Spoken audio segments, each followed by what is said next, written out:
Hi, I'm Roxanne Richardson, and this is Technique Tuesday. This video is the second in a series on learning to design and modify knitting patterns.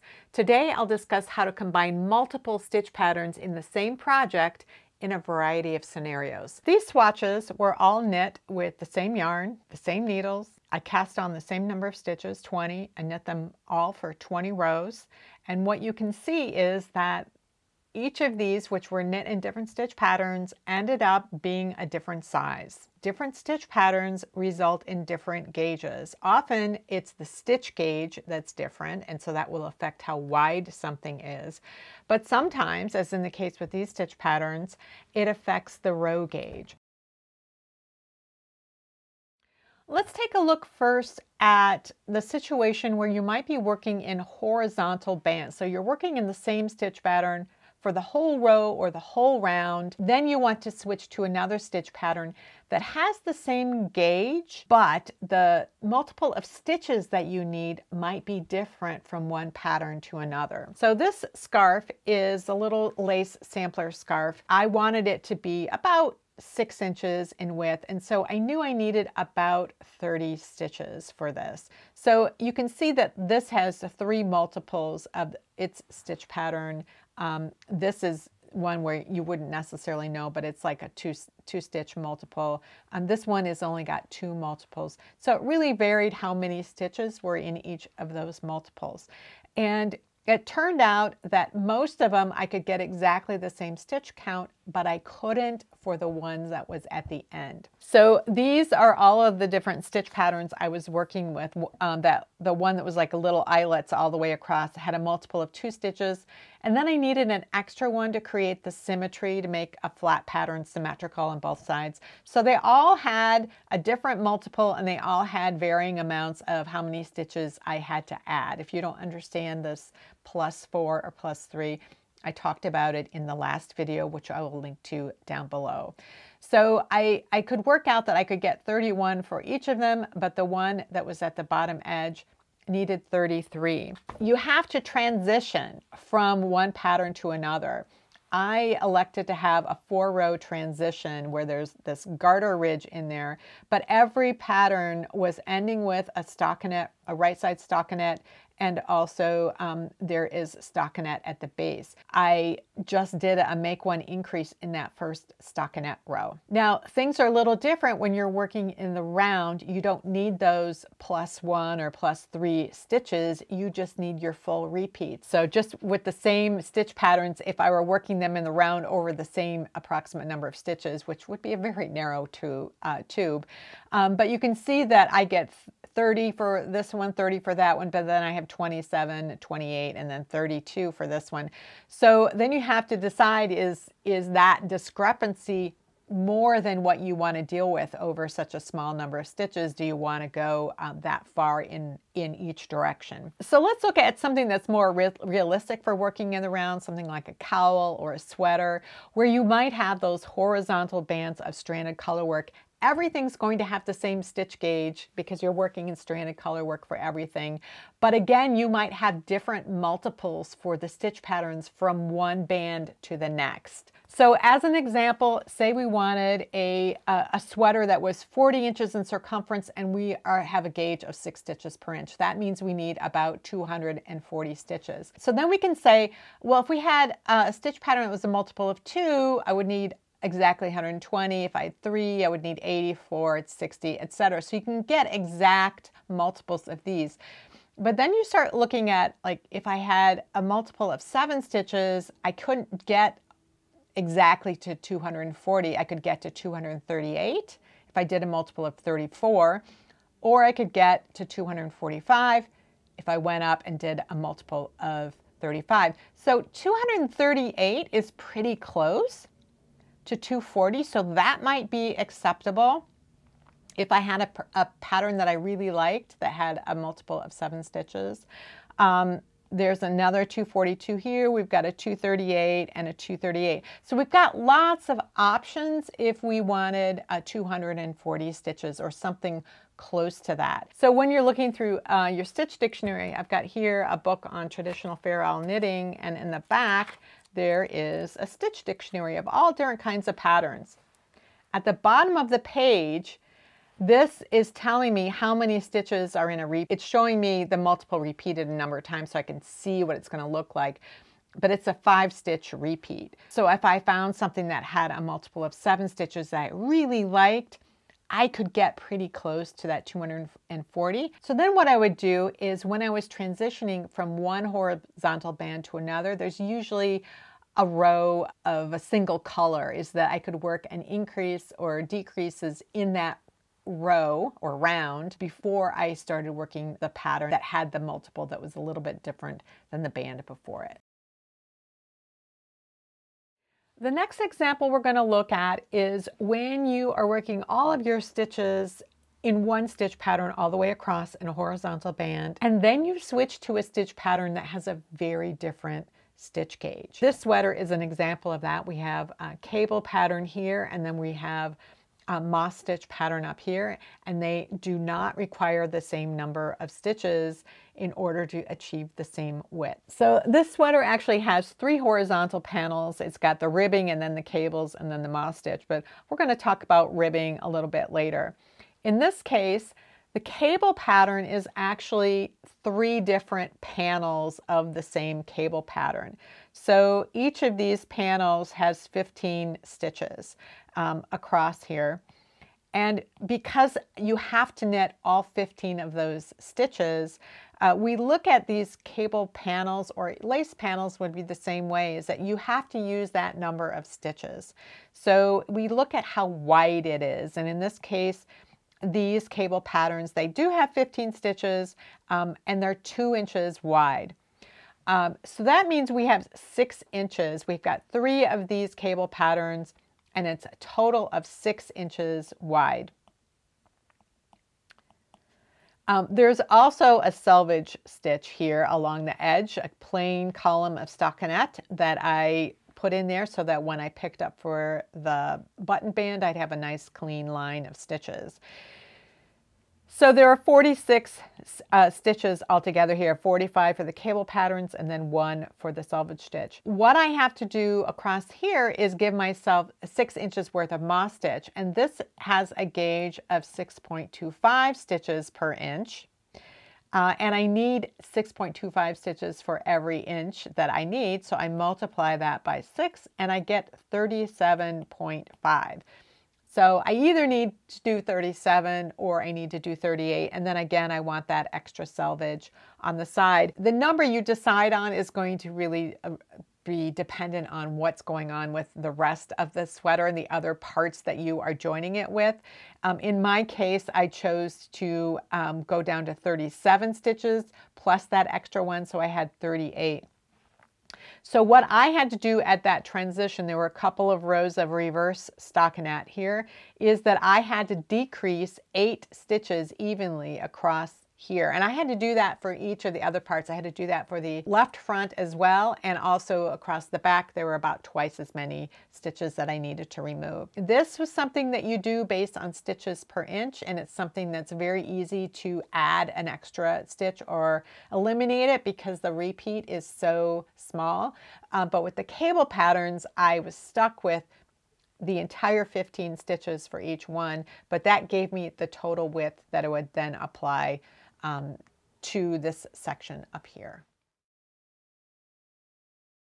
I want to talk briefly about cable flare. I have done a whole video on this, which I will link down below. What we were avoiding in that previous sweater when we were transitioning from the cable pattern to the moss stitch was we were avoiding something called cable flare.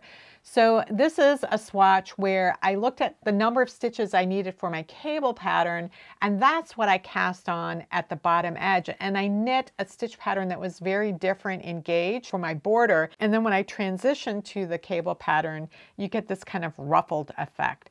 So if I hadn't decreased all those stitches for the upper part of that sweater, it would have had too much fabric. When you are going from one band to another, whether it's a bottom border or an actual part of the body of the sweater, you take into account those gauge differences at the transition. So here's an example of a different cable pattern, but it would have had the same issue, but I I cast on a smaller number of stitches. I cast on the number of stitches I needed to get seed stitch that was this wide. And then at that transition, that's where I did the increases for this cable pattern, and then I decreased them there. And again, I have a video on this. Now, when you're working with a sweater that is cabled, you have a little bit of fudging that you can do with the ribbing, because when ribbing is relaxed, it will pull in, and you can sometimes avoid even having to worry about cable flare. But sometimes you may want to adjust your ribbing. You'll have a couple of reasons why you might want to do that. So with a standard sweater, a stockinette sweater, whatever the stitch count you needed for the body, typically that's what you cast on. For the ribbing, you might adjust it a little bit in order to get the number of repeats you need of your ribbing patterns. So you might adjust 1 or 2 once you get to the body because of that. But ribbing pulls in. If you want your ribbing to hang, and so that it doesn't pull in, you might want more stitches for the ribbing and then reduce when you get to, say, if this were all in stockinette. In the case of this sweater, if I'd worked it in stockinette with the stockinette gauge for this yarn, and I made it as wide as this is, I would have only needed 70 stitches to go across the front. And that would have been what I would have cast on for the ribbing.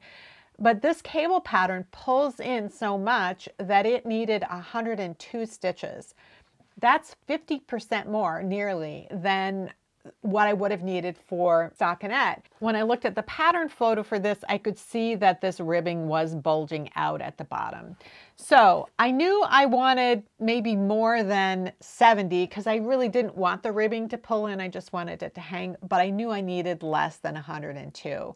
And so what I did was I looked at, well, what kind of ribbing was I going to do? And I picked a number that was somewhere in between there. I actually ended up casting on 90 stitches. And then in the stitches that were going to be where these wraparound things for the cable were, I did 2 increases at the bottom of each of those to bring myself up to 102. So sometimes you're going to have to swatch to see with your ribbing, do you want it to pull in? Is it going to be too much for the pattern that you're transitioning to? But you do have a bit of play when it comes to ribbing. So now let's talk about vertical panels. So this is a situation where you are mixing stitch patterns that have different gauges across the entire width. In this case, I took a pattern for a raglan, a bottom-up raglan sweater from Ann Budd's The Knitter's Handy Book of Sweater Patterns.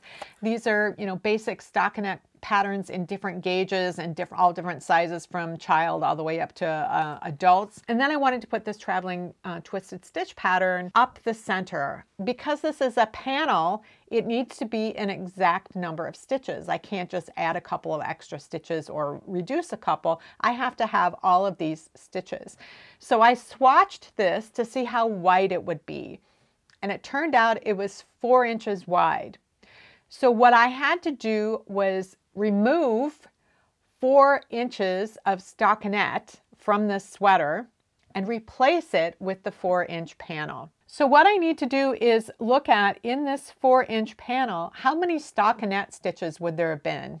And the answer is I multiply the 4 inches by my stockinette gauge, because that's what's being replaced. And my gauge was 5 stitches per inch. So that would be 20 stitches. So I'm taking out 20 stitches of stockinette and I'm putting in 28 stitches of this cable pattern instead. So the back of the sweater originally had 64 stitches, and the front originally had 64 stitches, but I'm taking out those 20 stitches and I'm adding in the 28 instead. So that gives me 72 stitches for the front and 64 for the back. And that's going to make them both the same width because there's more stitches in this 4-inch panel with the cable pattern. Now, that means that when I am decreasing my V-neck here, where there's shaping, I'm going to have to eliminate more stitches than I would have if it was in stockinette, and that's going to change my shaping rate. That is the topic of a future video in this series. Can't address that today, but just to let you know that that's what would happen. I do have a video on recalculating shaping rates. It's the example in that one is for a sleeve, but it's the same sort of concept. This is an example where you have all different panels and you have to work them for a specific number of stitches. So you're not looking at how many stitches per inch does each of these panels have, but you're looking at how wide is this panel, how wide is that one. And the thing about cables is that there isn't a standard way to know how wide something is going to be. It really depends on how many stitches are crossing how many stitches, how frequently they're being crossed, etc.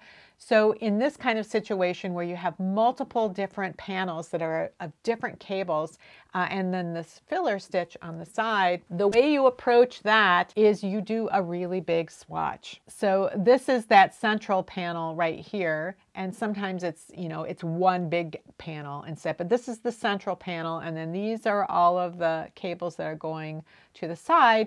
And so you can measure how wide these are either individually or just as a whole, and say, well, however wide that is, that's how wide it's going to be over here as well. And you get the total width of all of the cables. So let's say that all of your cables take up this much room. You want something that's 20 inches wide right here, and maybe this takes up 14 inches. Maybe this total is 14 inches. So you need to add 3 inches of filler stitch at each side, and that's the kind of stitch pattern where you can adjust by a stitch or two in each direction. So your swatch includes not just all the different cable panels that you're going to use, but also a nice amount that you are swatching of your filler stitch, so that you know exactly how many stitches that you need to fill in for something like that. So the stitch patterns that we have been talking about today have all pretty much had the same row gauge. So whether it's cables or lace or stockinette or ribbing, they tend to maintain the same row gauge regardless of what happens to the stitch gauge. So that it makes it possible to work vertical panels of stitch patterns that have very different gauges. There are stitch patterns though that have more compressed row gauges than what you see in stockinette. Brioche is one of those, so you get a more compressed row gauge and you end up with a poofier fabric. This is a slip stitch pattern. This particular slip stitch pattern is often used on sock heels, but there are lots of other slip stitch patterns like linen stitch and just all kinds of them. And those are going to have a more compressed row gauge as well. So if you were trying to combine, say, panels of cables with some brioche, you're going to run into a problem, because when you work, say, like 20 rows, you'll have this much of the brioche, but you'll have this much of the ribbing, and it's going to end up pulling the fabric in. So the way you would have to compensate for that would be to work more rows of the brioche than you are of the ribbing, and you would do that by working short rows. So how would you approach this situation where you want these vertical panels that have different stitch patterns but that also have different row gauges? Well, you need to figure out what that discrepancy is. So remember, I worked all of these little blue swatches for 20 rows with the same yarn and the same needles. And so when I measure this swatch between the bind off chain and the cast on chain, let's pretend it's 2.5. It's 2 5/8. Let's pretend it's 2.5. That would give us 8 rows per inch. And right here, we've got 2 inches in this 20 rows. So it's about 10 rows per inch. So in reality, you'd be doing bigger swatches and you'd be getting a more exact measurement. But for the example, we've got 8 rows per inch and 10 rows per inch. What you would do is that about every 8 rows that you are working the cable pattern, you would work 10 rows of this with a short row in there. So let's say you've worked across back and forth for 4 rows, you're about ready to start row 5.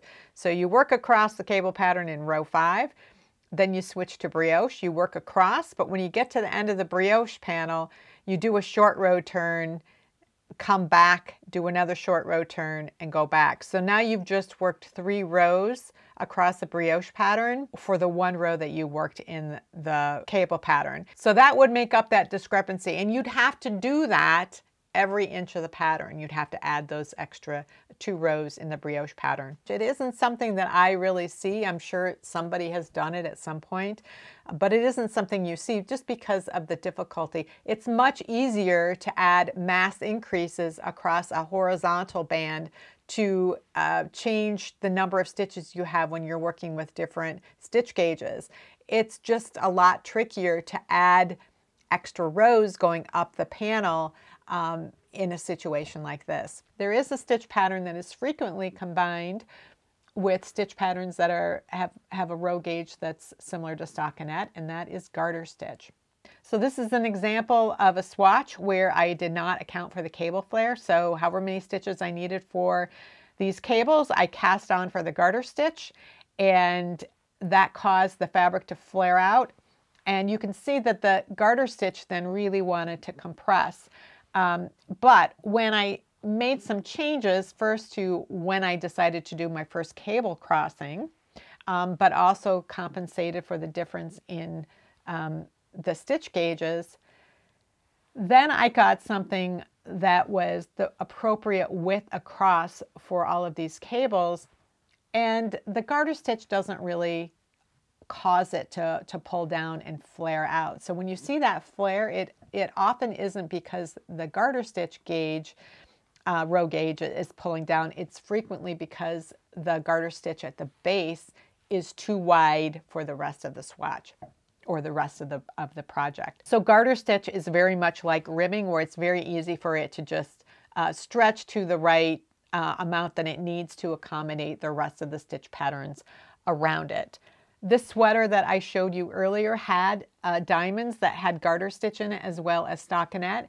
And when this is lying in its relaxed state, the sweater is quite a bit shorter. That garter stitch does serve to pull it in, but when I hold it up, like it's going to be worn, then the garter stitch just conforms to the stockinette gauge, and it gets quite a bit of length. And this is a child sweater, so you wouldn't expect a whole lot of length otherwise, just from the gravity.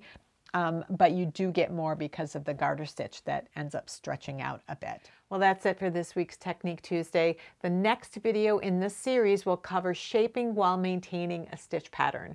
I do have a previous Technique Tuesday video on how to calculate shaping rates, which you can find over here, and the playlist for this design series is right over here. It will include more videos as the series continues. Thanks for watching, and I'll see you next time.